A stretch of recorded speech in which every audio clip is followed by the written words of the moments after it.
Good morning and welcome to this week's highlights from NewsNow magazine. With me is NewsNow's Kevin Jacobs. Hello, Kevin, and Liesl Peyper. Good morning. Good to have you both here.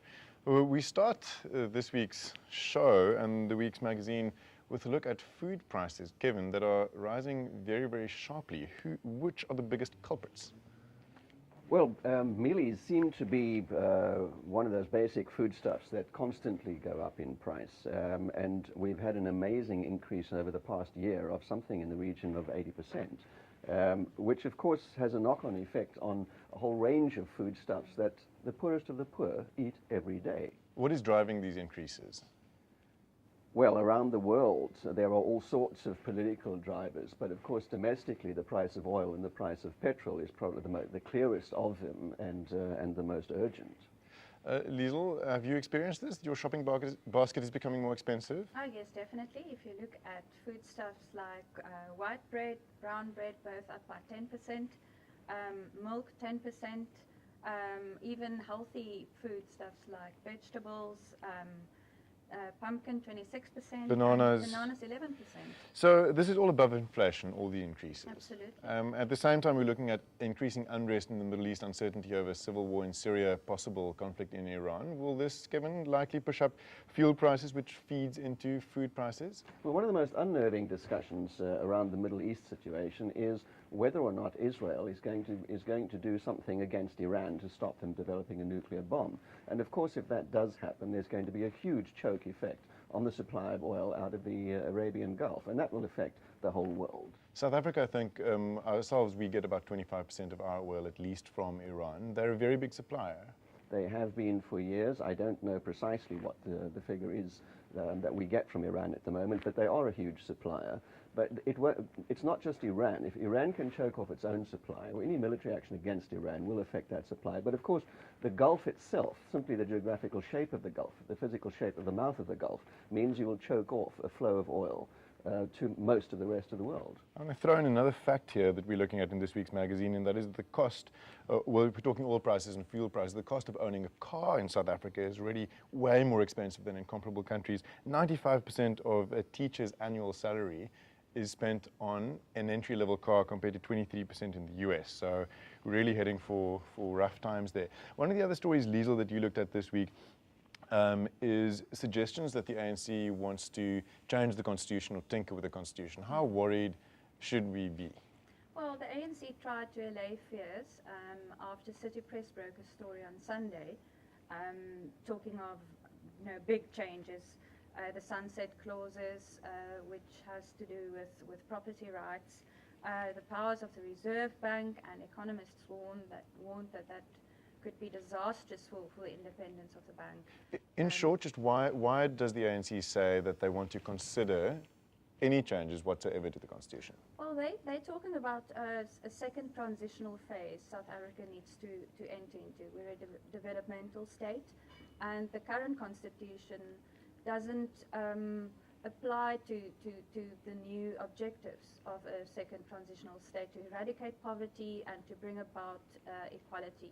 Kevin, this follows months of very critical comments from the ruling party on the Constitution and the role of the courts, doesn't it? It does indeed. And of course, any talk about tinkering with any aspect of the Constitution is unnerving to many people. Our Constitution is seen as a model constitution around the world, certainly around the Western world, where constitutional government is important.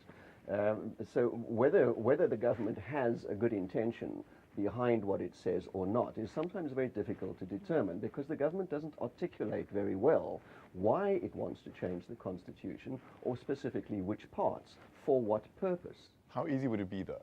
To change the Constitution, the government requires a majority in Parliament, which it has, but given the dissension within the ruling party, the ANC at the moment, it's difficult to know whether in the course of a crucial vote, such as changes to crucial parts of the Constitution, whether or not they would actually be able to enact that opposition. And these are some changes will require 75% majority in Parliament, which the governing party doesn't yet have. Enjoy at the moment. We'll see whether it achieves it in the next election. Then we looked at fashion victims and whether bad fashion can be bad for your health. Well, as the saying goes, beauty knows no pain. but that pain can be quite disastrous for your health. For example, skinny jeans can cause severe nerve compression and stomach cramps and lower back pain for ladies. I'm never quite sure what is in fashion though, Kevin. I haven't seen you in them, but are they in fashion these days, skinny jeans? Oh, I see them all over the place. I don't know that I'd be able to get into them, but I see them all over the place. They're certainly fashionable with young people.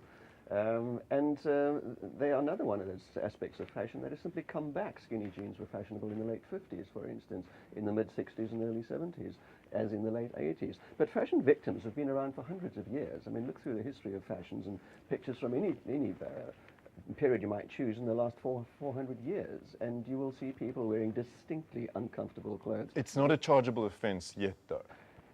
Sadly not. Sadly not. What else is on that list, though? Well, I'm afraid men also suffer. They say tight neckties and shirt collars can cause reduced circulation to the brain and blurred vision. Can you believe? I'm not wearing a tie either, Kevin. This is noticed. trying to keep it comfortable. Liesl, you wrote a story this week also about Julius Malema, who appeared this weekend for the first time I can remember in a safari suit. Yes, a chocolate brownish one, very different from that of the 1970s. They were usually sort of a light khaki. Or baby blue. Or baby blue when they came with shorts and not with trousers. He's not the first around these parts to wear the safari suit, Kevin. No, indeed not. All sorts of politicians have over the past 30 or so years.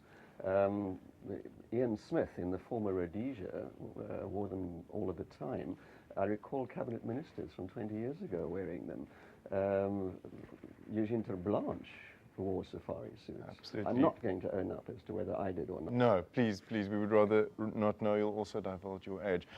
We show you this week some pictures of other politicians who've worn this piece of questionable clothing in the past, and also went onto the streets of the city to find out whether you've been affected by high food prices. Thank you very much for watching. Until next week.